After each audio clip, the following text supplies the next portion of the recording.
dan haram bil janabati dengan sebab junub, ma sesuatu haruma yang diharamkan sesuatu bil hadathi dengan sebab hadath.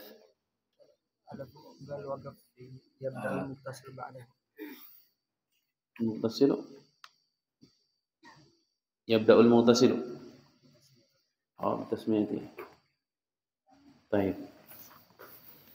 Faslun, satu fasal fi kaifiyatil ghusli, di dalam cara-cara guslu. Guslu itu mandi. Jadi isma.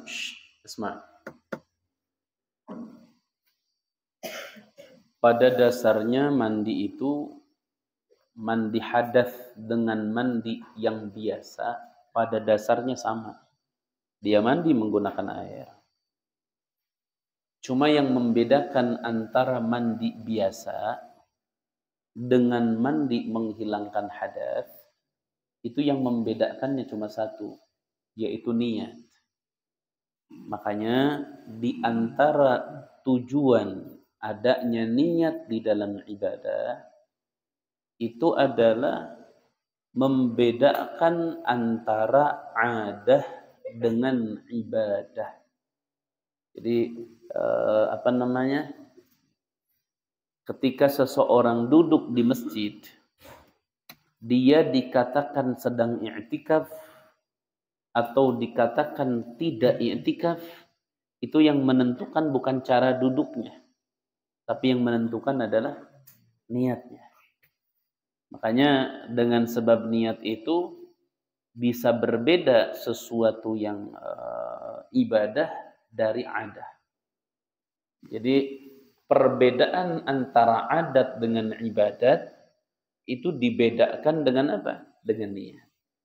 Nah, ketika mandi adat dengan mandi ibadah itu sama saja, dari sisi air tetap sama.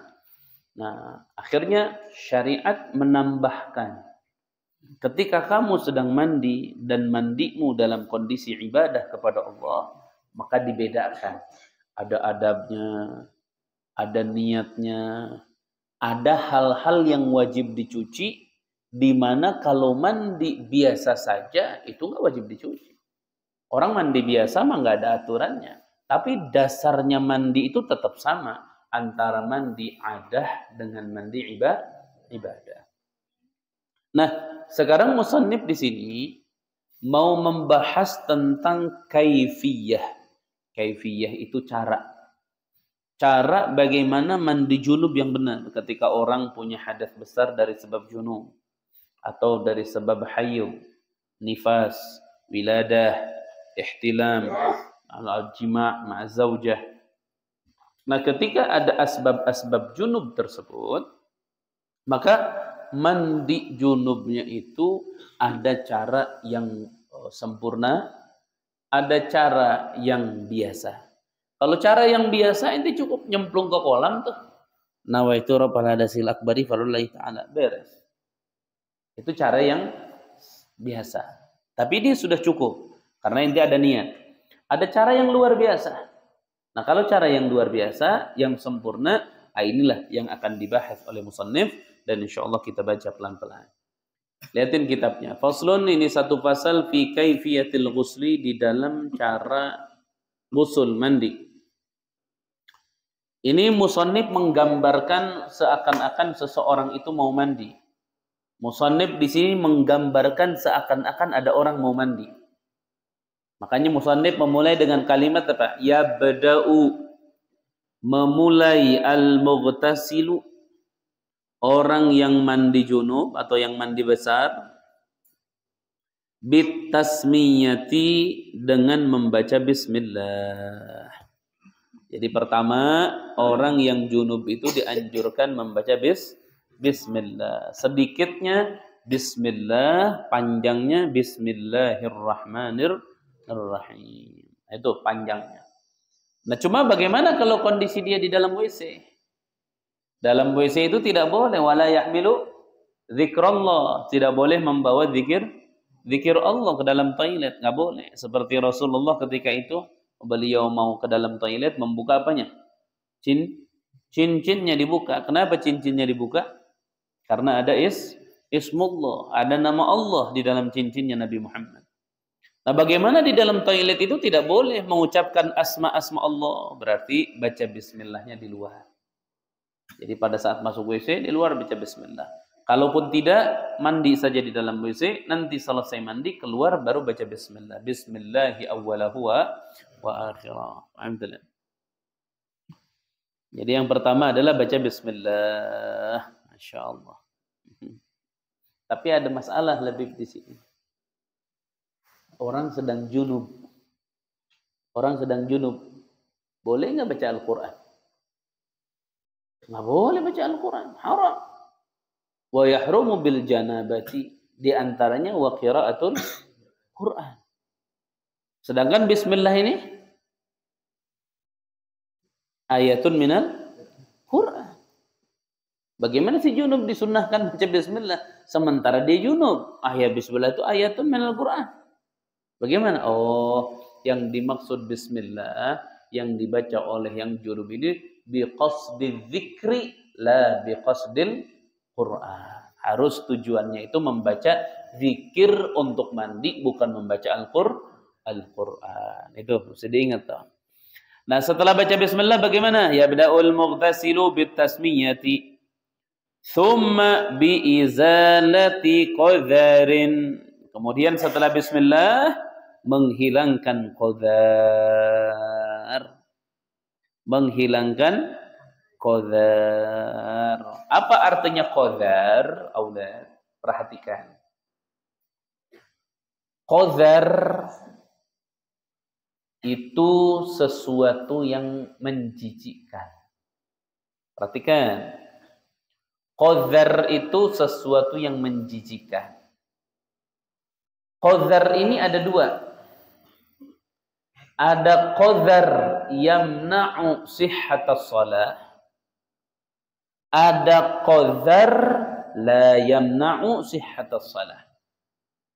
Ada kotoran yang yamna' sihhatas shalah, mencegah dengan sahnya salat. Jadi kalau kamu ada kotoran itu, ada sesuatu yang menjijikan itu kamu salatnya tidak sah. Nah, qadhar tersebut disebut namanya an-najasah.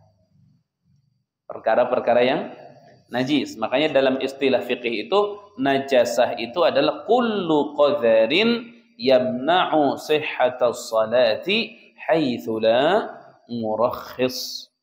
Setiap sesuatu yang kotor, yang menjijikan, yang mencegah dengan sahnya salat sekiranya tidak ada murakhis. Murakhis itu sesuatu yang meringankan. Kalau ada izin dari agama, boleh dia salat dengan adanya najasah. Tapi balik kepada intinya, apa? Qadhar itu yang dimaksud di sini dua-duanya.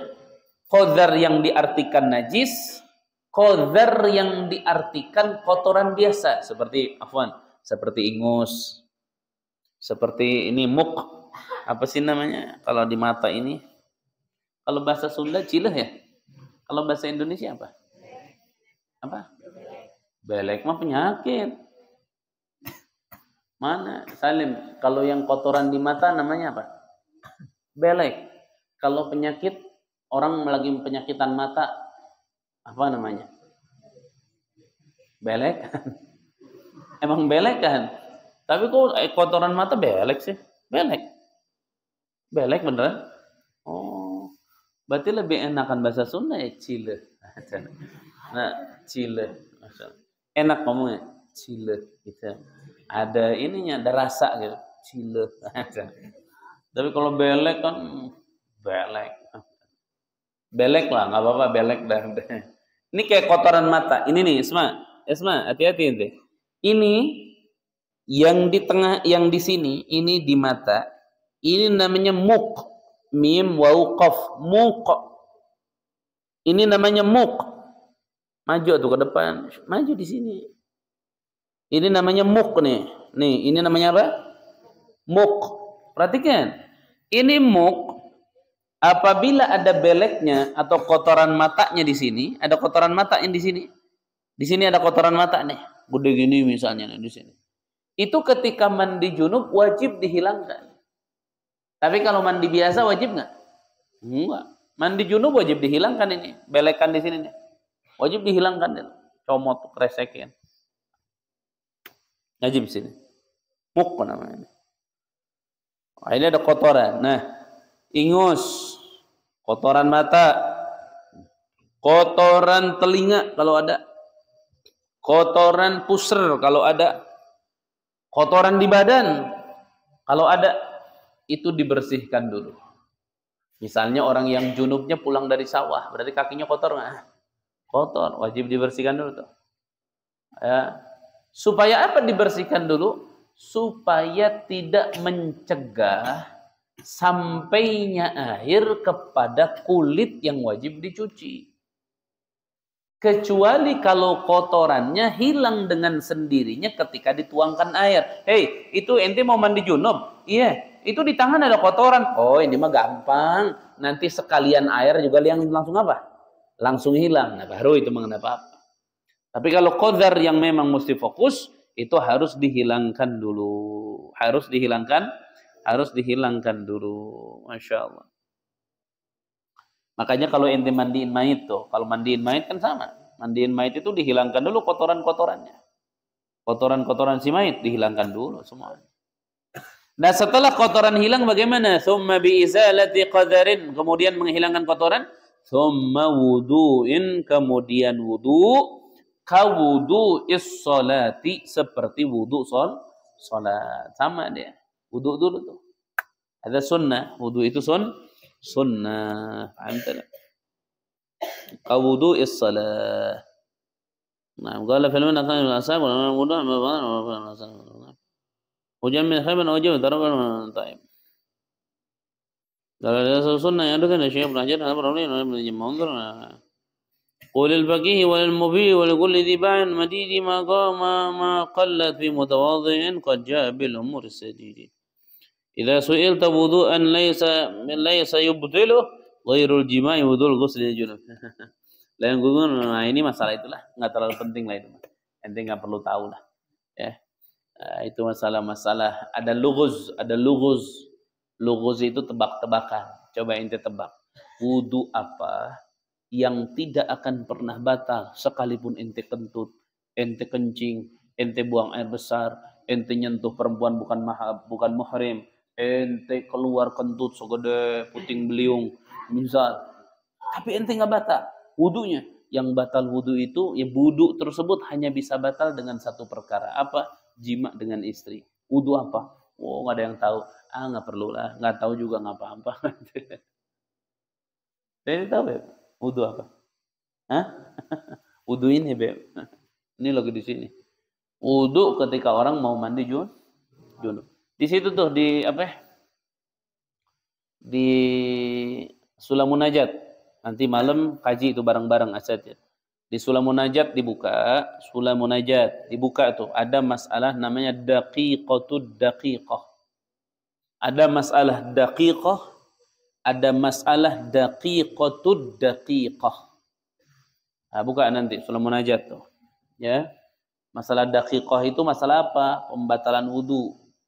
Di dalam masalah mandi junub. Jadi ente kalau mandi junub ngebersihin belakang ente, dubur kesentuh, berarti batal nggak wudu ente? Wudu ente batal. Nanti ente wajib wudu tuh. Tapi ingat, ketika orang mandi junub menghilangkan hadas besar dan orang itu memiliki hadas kecil, maka hadas kecil ikut hilang dengan hadas besar. Itu yang disebut namanya daqiqatud daqiqah. Dengan catatan ketika mandi tidak boleh menyentuh sesuatu yang bisa membatalkan wudu.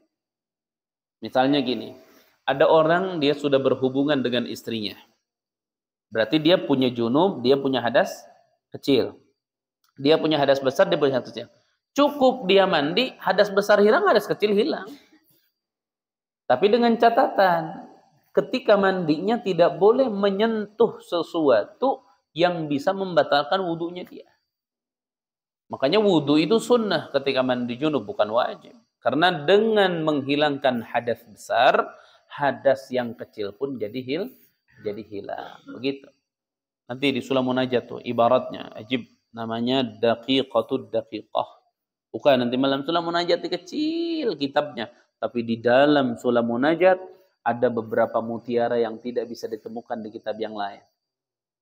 Nggak bisa ditemukan. Di kitab yang lain nggak bisa ditemukan. Contoh di kitab Kasyifatus Saja. Kasyifatus Saja itu satu-satunya kitab yang kecil memiliki sebuah ibarah yang musingin banyak ulama. Susah cari jawabannya. Di halaman ke-7. Lembaran sebelah kanan itu tentang masalah al-wiladah. Tentang masalah apa? Al-wiladah. Apa al-wiladah? Wa min 'adatillah anna Allah la yakhluqu adamiyan min ma'ain. Kebiasaan Allah itu menciptakan manusia di dalam rahim ibunya tidak dari 2 sperma, pasti dari 1 sperma. Jadi kalau udah masuk sperma, ya sudah. Sekalipun ribuan orang berhubungan dengan perempuan ini, nggak akan pernah bercampur. Dia tetap anak bapaknya yang pertama. Ada kasus. Apa kasusnya? Orang kalau berzina, sudah berzina, dia hamil. Setelah dia hamil, menikahlah seorang laki-laki, orang laki-laki yang bukan menzinahi perempuan ini. Si B lah, si A zina dengan perempuan, hamil nih perempuan. Siapa yang akhirnya menikah si wanita hamil ini dengan laki-laki B? Apabila melahirkannya si perempuan ini di atas 6 bulan, maka ini anaknya anak si B. Gimana anak si B? Mestinya anak si A dong. Kan hamil dia. Ada ibarat di mana di kitab Itsmadul Ainain. Di situ ada ibarat walau nakaha hamilan. Andaikan ada orang menikahi perempuan yang hamil dari zina, wa waladat ba'da sittati asyhurin, melahirkan setelah 6 bulan, iltahaqa bih, maka ikut anak ini nasabnya kepada si B. Sedangkan tadi perempuan ini dinikah dalam kondisi apa? Hamil. Hamil oleh siapa? Oleh si A. Sedangkan Allah tidak akan menciptakan manusia dari 2 sperma. Pasti ini spermanya si A. Orang sudah hamil. Oh, itu masalah rumit itu. Jangan salah itu. Kasyifatus Saja tuh. Makanya kitab-kitab kecil itu harus benar-benar dimurojaah. Nanti ente bakal ketemu mutiara-mutiara hanya ketemu di kitab itu. Di kitab besar nggak nemu ente. Oh, masail. Pokoknya mesti ini, Beb. Dengan kitab tuh mesti ibarat kopi dengan gula, tidak bisa dipisahkan. Oh, كيف انت دائما مع الكتب؟ نعم، هذا كتب سكر وانا قهوه. القهوه بلا سكر مر كحياتي بلا كتاب. Jangan kahayati bila nafsik, jangan. Al-qahwa bila sukr murrun, pahit. Kahayati bila kitab, seperti hidupku tanpa kitab. Pahit ini. Hidup ini pahit kalau tanpa kitab. Wa khairu jalisikumu al-kitabu. Sebaik-baiknya teman untuk duduk itu di akhir zaman adalah kitab. Ahsan ma yakun. Baik. Lanjut aja dulu dah. Yabda'ul mughtasilu bitasmiyah, thumma biizalati qadharin, thumma wudu'in ka wudu'is shalah. Setelah itu bagaimana? Thumma yufidu, kemudian mengucurkan orang tersebut, afadha yufidu, menuangkan. Thumma yufidu, kemudian menuangkan orang tersebut al-ma'a, kepada air, maf'ulun bih dari yufidu, ala ra'sihi, di atas kepalanya orang tersebut, salasan, 3 kali, nawiyan, halnya niat orang tersebut, raf'al jinabati, menghilangkan junub, awil haidhi, atau menghilangkan hadas haid, awis tibahatis salati, atau membolehkan salat. Baru kucurkan tuh air, dibarengi dengan niat. Makanya yang enak mandi itu pakai shower sebenarnya. Pakai shower tuh enak mandi itu. Lebih hemat lagi air tuh. Lebih hemat. Apalagi showernya yang dikecil-kecil itu. Jadi seember itu beb seember diguyurin ke tubuh habis. Yang basah sebagian, tapi kalau pakai shower seember tuh netes kecil-kecil. Baru dia bersih. Ayo, orang-orang kota tuh bagus pakai shower itu. Lebih hemat, lebih bagus pakai shower. Bagus. Kalau di kita kurang. Di kita pakai kolam, pakai gayu. Ala kulli hal. Biniatil ightiraf. Nah, kemudian apa? Ngucurkan apa? Air. Ke di mana mulainya? Di kepala? Boleh nggak kalau mulai di kaki? Boleh. Tapi khilaful afdal. Itu berbeda dengan afdal. Kenapa? Karena kalau di kepala satu gayung itu bisa mencuci semua tubuh. Air itu mengalir kemana? Itu menghilangkan hadas. Tapi kalau di kaki doang dia nggak bisa naik ke atas. Nah, ada ngucurin dari bawah, seret ke atas. Ngumpul di sini air nggak bisa. Nggak bisa. Rasulullah aja manusia mulia nyontoinnya dari atas. Nabi Muhammad nyontoinnya dari atas. Nabi kita Muhammad. Cuman kalau Nabi Muhammad di Zubat apa? Walil wudu muddun walid taghsili sa'un wa tulil ghurri wat tahjili. Nabi Muhammad itu kalau mandi junub itu sa'un, satu sa'. Berarti kurang lebih 3,5 liter mandi junub itu. Satu ember hitam itu kan 5 liter. Satu ember hitam itu berapa liter? 5 liter, berarti dia kurang dari satu ember liter, 5 liter itu. 3,5 liter. Ya Rab. Cukup nggak ente mandi 3,5 liter? Hah? Ada orang-orang sekarang tuh yang suka ngomong-ngomong tuh, ayo coba ente mandi itu junub pakai 3,5 liter. Ada yang ngomong waktu itu, Nabi Muhammad wudu itu pakai segelas air. Kami juga bisa. Biasa aja. Iya, coba ente mandi pakai 3 liter air. Ayo. Gimana ente mandi junub? Artinya apa? Nabi Muhammad ini Allah berikan kelebihan bukan cuma di dalam keilmuan dan kemuliaan, namun fisiknya pun paling afdalnya ciptaan. Kalau ada orang pernah menyentuh sesuatu yang lembut, pasti sesuatu itu disebut sutra. Pasti kalau ente pernah menyentuh sutra, itu lembut. Ustadz pribadi terus terang nyentuh sutra asli sudah. Waktu itu dari Presiden SBY waktu itu ada dikasih hadiah buat seseorang. Nah itu orang tersebut tuh sutra itu kecil, sutra itu segini kecil, tapi dibuka, masya Allah lebar. Buat baju tuh cukup. Nah Ustadz nggak mau bicara presiden, nggak mau ngasih bicara hadiah anda. Kalau kita bicara sesuatu yang lembut, pasti kita temukan identik lembut itu sutra. Orang kalau nyebut lembut, ya sutra. Tapi kenyataannya para sahabat, khususnya Anas ibn Malik, yang pernah menyentuh sutra sedemikian lembutnya, ternyata beliau mengatakan, aku menemukan kulit Nabi lebih lembut daripada sutra yang pernah aku sentuh. Sure. Tangan Nabi ini kalau dipegang ini sejuk, lembut, sejuk. Nah makanya ketika Nabi SAW mandi junub, Allah pun beri kelebihan.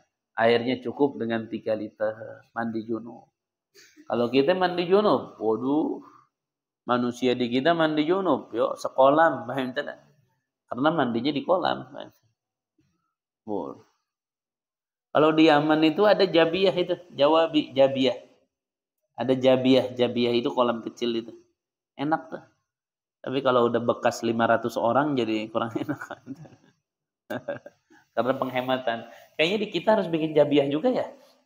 Hah? Bikin apa, Sim? Jabiyah di kita. Hah? Jangan. Bikin Sim Jabiyah enak. Sekecil gitu, semeter, 2 meter. Isi ikan piranha di situ. Nanti ada santri-santri yang laab, ceburin di situ. Masuk. Enggak, Jabiyah itu ada di negara-negara yang panas, yang biasa menghemat air. Di kita juga sebenarnya bagus. Tapi kita bukan Jabiyah lagi tuh, ada birkah di situ. Ngerendam di situ juga enak. Wallahu a'lam bishawab. Thumma yufidul ma'a ala ra'sihi thalathan nawiyan raf'al jinabati awil haidhi awistibahati fardhus shalah awistibahatus shalah. Kemudian apa setelah itu? Wa yukhallilu, dan menyela-nyela orang tersebut sya'rahu, kepada rambutnya. Nah, di sela-sela tuh. Kalau kita kan udah pakai sampo tuh. Khususnya yang perempuan itu yang rambutnya gomplok tuh hati-hati. Paham tidak? Nah, rambut ini mesti mana nih, coba buka rambutnya. Cepetan buka. Nah, itu tuh santri itu begitu rambut. Santri rambut gini aja. Ngapain santri begitu? Bukan waktunya. Santri itu bukan waktunya melihara rambut. Akhirnya jadi musibah rambut ini. Ente kalau melihara rambut, usia udah 23 baru pelihara rambut yang rapi. Karena ente sudah paham rambut itu buat apa sih gitu. Kalau masih kecil-kecil kayak begini, nggak ada nafoknya ente melihara rambut. Pahala tidak ada, yang ada dosa nantinya. Kenapa dosa? Mau ngaji, kocok-kocok rambut dulu. Ngaji, kocok-kocok rambut. Nanti lambat ngaji. Cuman jangan dibotak polos, jangan. Kenapa? Karena takut gampang masuk angin. Dia mah nggak percaya. Kalau mandi subuh tuh, nah itu kayak begini, kayak Hanif. Bukan cuma Hanif, bukan. Itu rambut namanya ahsan. Ada ahsan mayakun. Ini bukan cuma. Dah sedikit, seret gitu sedikit lagi. Buka. Nah, ahsan. Itu santri namanya. Itu santri yang begitu. Ini coba. Sedikit lagi. Itu sampai beres. Paling tuh digituin pakai pecinya, jangan digituin ke belakangin pakai pecinya. Nah, akhirnya nggak rapi nanti tuh. Nggak rapi. Nanti coba lihat. Itu. Kayak kebun Jabal Hub itu. Belum dirapihin. Rapihin nanti besok rapihin soleh. Rapihin, ente mau berkah nurut sama guru. Karena guru itu ngalami rambut. Rapihin nanti. Nah, summa yukhallilu, kemudian yukhallil itu apa? Menyela-nyela sya'ruhu, kepada rambutnya. Sya'ruhu, sela-sela gitu tuh. Sela-sela. Supaya apa? Supaya menyerap air ke dalam. Paham? Kemudian setelah itu bagaimana? Tsumma ala shiqqihi, kemudian pinggirannya orang tersebut, al-aimani, yang sebelah kanan, salasan, juga 3 kali. Nah, udah beres nih. Ini kan di tengah dulu nih. Kita ibarat pakai gayung aja.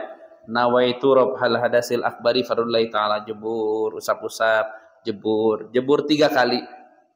Baru sebelah kanan ambil tuh, jebur 3 kali di sini. Yang enak mah itu pakai shower tuh. Ini aja udah ke pinggir mungkin, set beres, ke pinggir di sini, set beres. Nah, karena summa ala syikihil aiman, kemudian pinggiran orang tersebut sebelah kanan salasan 3 kali, summal aisari, kemudian sebelah kiri salasan, juga 3 kali. Sama tuh. Jadi nyucinya nih ke sini, ke kanan, kemudian ke kiri. Tapi itu aturan musannif di sini umum. Yang kanan itu kanan mana? Kanan depan apa kanan belakang? Musannif inginnya kanan depan sama belakang, kiri depan, kiri belakang. Inginnya seperti itu. Tapi sebagian ulama enggak. Kanan depan yang kanan dulu, baru kiri yang kanan, yang kiri, ya depan yang kiri, baru belakang yang kanan, baru belakang yang kiri. Aturan ada yang seperti itu. Tapi intinya dari 2 sisi, taqdimul yumna 'alal aysar, mendahulukan yang kanan daripada yang kiri. Paham tidak? Wa yata'ahadu, dan bersungguh-sungguh orang tersebut, ma'atifahu, kepada lepat-lepit orang tersebut. Ma'atif itu lepat-lepit. Lepat-lepit itu kalau Indonesia setempat-tempat yang berkerut. Ma'atif seperti afwan, ketiak tuh. Atau orang yang sumnah, yang gendutnya itu parah sampai perutnya berlapis-lapis, ada kan? Itu yang berlapis-lapis itu mesti diangkatin dulu, angkatin baru cuci. Angkatin lagi, cuci lagi. Kalau dia punya 3 lipatan berarti 3 kali ngangkat. 3 kali itu dicuci. Itu namanya al-ma'atif. Itu namanya al-ma'atif. Alhamdulillah, bisa dicuci itu. Ya ta'ahad, bersungguh-sungguh. Kenapa bersungguh-sungguh? Karena orang tersebut mesti sadar air itu tidak mudah menyentuh kepada ma'atif. Maka saat ma'atif ini susah terjangkau air dengan sendirinya, maka harus kita ketika mandi bersungguh-sungguh agar air sampai kepada ma'atif. Seperti contoh mana waladi? Tuh, ini muk. Bawah hidung nih. Ini hati-hati, bawah hidung ini termasuk ma'atif. Atau leher orang-orang yang gemuk, suka gemuk kan, begitu leher. Leher di sini. Kemudian ketiak, kemudian pusar tuh, kemudian selangkangan. Nah, termasuk ma'atif apa? Itu lubang belakang. Cuman kalau ente nyentuh lubang belakang saat dicuci, ente bisa batal tuh wudunya nanti. Berarti beres mandi harus wudu lagi. Makanya caranya bagaimana? Ikut namanya daqiqatud daqiqah. Caranya apa? Menghilangkan hadas besar, fokus dari dubur saja. Nawaitu raf'al hadasil akbari ani dubur fardulillahi ta'ala. Sudah.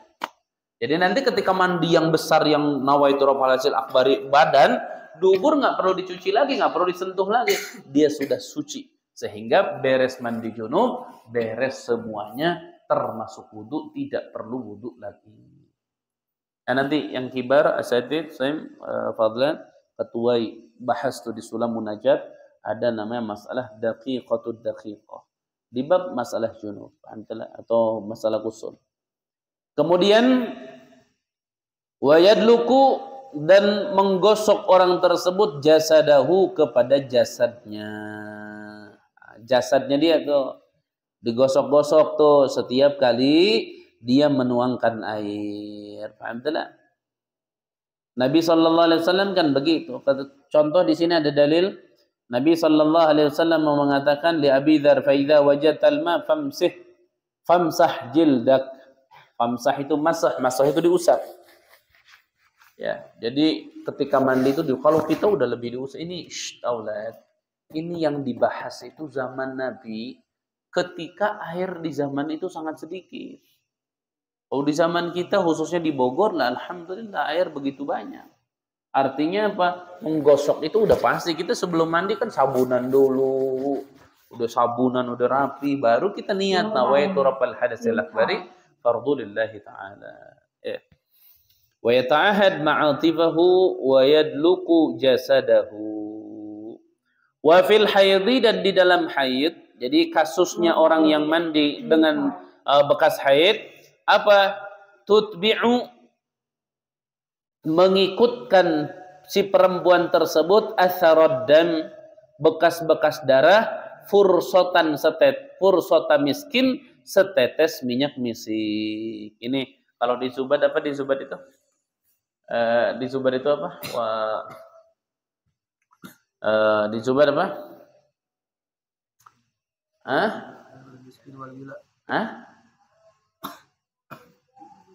Apa? Wa tutbi'ul haydha bimiskin wa wila. Terus? Masnunuhu huduru jum'atin kila. Galeh wa tutbi'il haydha bimiskin wa tutbi'il haydha bimiskin. Perhatikan, ini bahasan penting waladi. Ini bahasan penting. Intabih.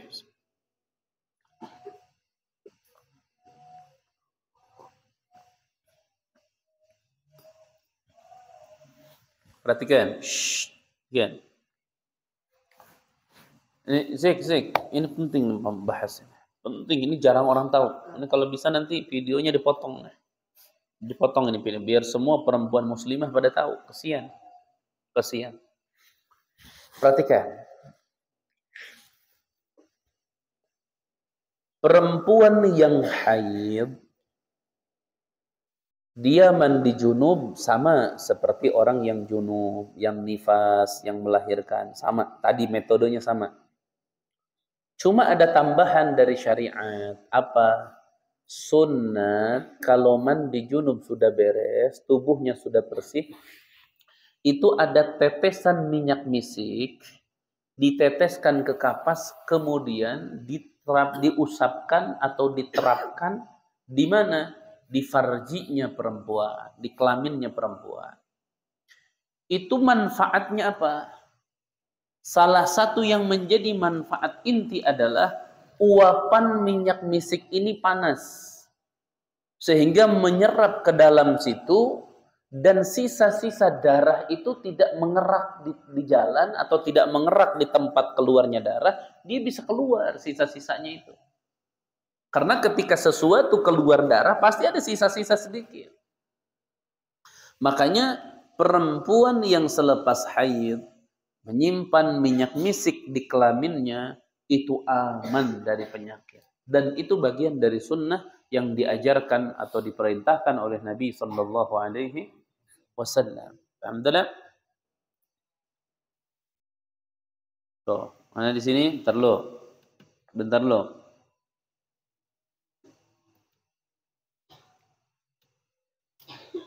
Tuh, lihatin. Apa kata Nabi masalah ini? Riwayat Bukhari dan Muslim an Aisyah radhiyallahu anha, dari sahabat Aisyah radhiyallahu anha, anna imra'atan, sesungguhnya perempuan, ja'at, telah datang perempuan an-nabiy sallallahu alaihi wasallam, tas'aluhu, bertanya perempuan kepada Nabi, anil ghusli, dari mandi, anil haidhi, dari haid.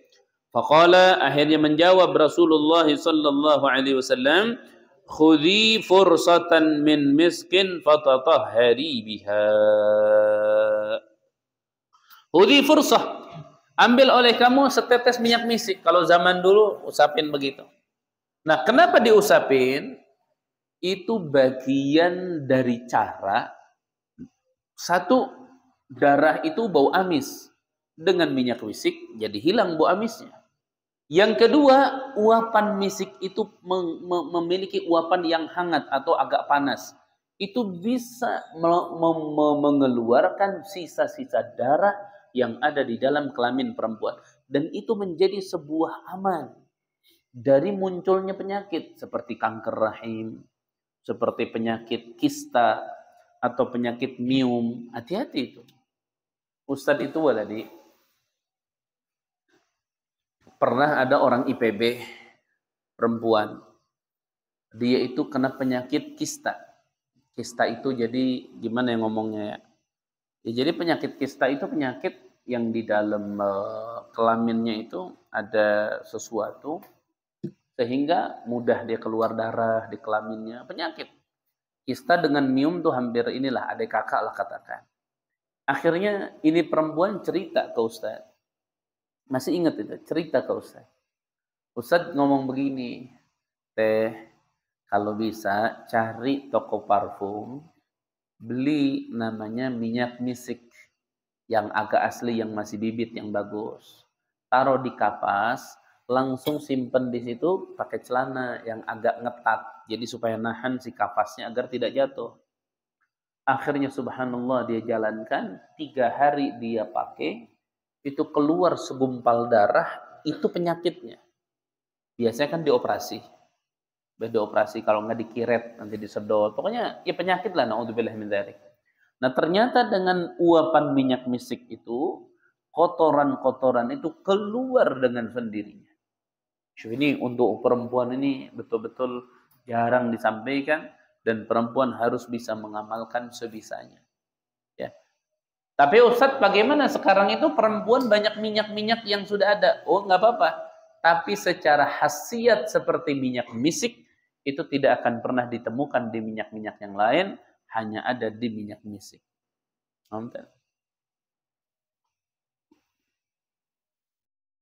Allahumma salli wa sallim wa barik alaihi wa ala alihi wa sahbihi. Allahumma salli wa sallim wa barik alaihi wa ala alihi wa sahbihi.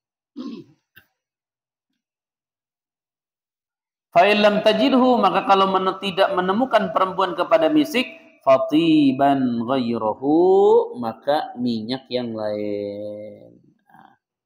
Fa illam tajidhu, kalau tidak menemukan juga nih minyak, fatinan, maka dengan tin. Tin itu apa? Tanah. Nah, ambil tanah, peperkeun di kadinya. Pakai tanah dia. Fa illam tajidhu, kalau tidak menemukan juga tuh perempuan ke tanah, kafa, maka cukup al-ma'u, air. Alhamdulillah. Wal wajibu minhu syai'ani wallahu a'lam bissawab. Wallahu a'lam bissawab. Sudah dulu tadi.